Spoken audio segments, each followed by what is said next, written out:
aflame. All the peoples of the United Nations are fighting the savage enemies of freedom. In many lands, towns are ravaged, countrysides laid waste by ruthless Axis hordes. Farms, cattle, and crops have been destroyed. Ruin, destitution, hunger stalk the helpless victims of the cruel aggressor. But in their darkest hour comes a light of hope, a light that must grow stronger and will grow stronger. It is the hope of American agriculture.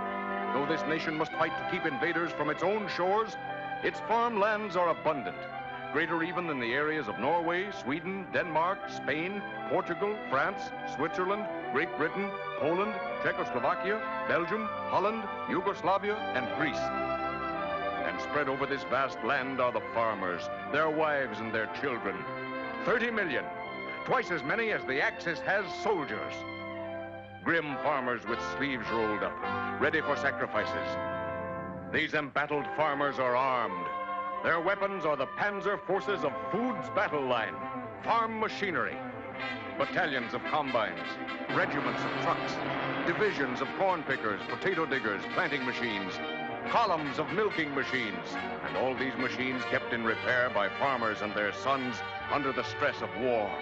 These farmers pouring out bumper crops to fill many a bare cupboard.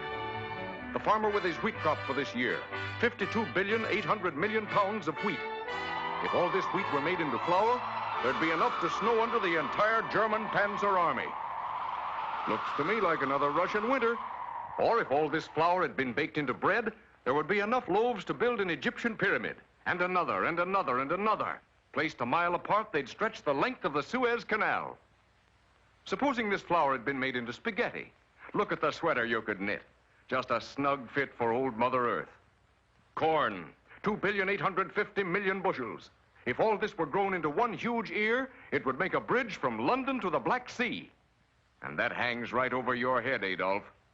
Soybeans, 160 million bushels. Ground into flour, it would make a loaf that would fill Red Square in Moscow. And it has double the nutritive value of meat. Potatoes, 30 billion pounds, just about twice as high as the Rock of Gibraltar. Some potatoes. Here we have the Matterhorn in Switzerland, and this year's crop of tomatoes, 1,800,000,000 pounds. Vegetables, all kinds of them. There'd be enough to cover the wall of China, 1 billion bushels of them.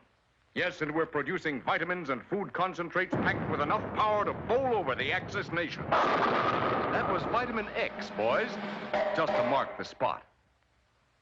Fruit juices, billions of gallons. If pressed from our fruit crop of 35 billion pounds, there would be enough to keep Old Faithful Geyser gushing for nearly 4 months. Or if all the fruit were made into one enormous pie, it would measure 25 miles in diameter. My, what a time a pie thrower could have with that.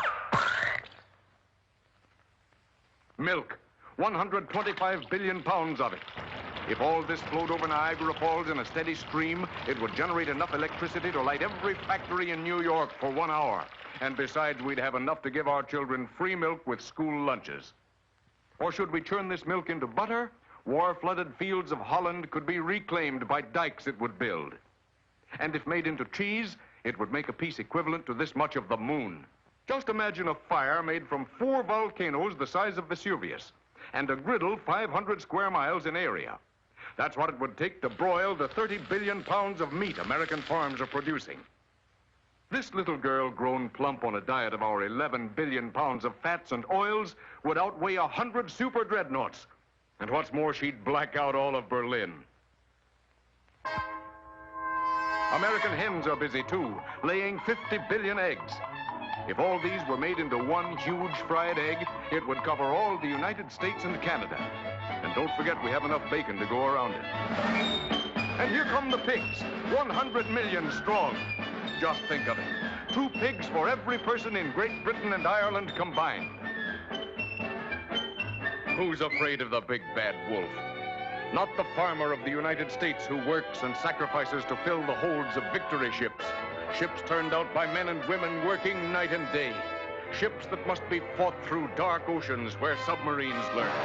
Ships guarded by aircraft, more and more of them.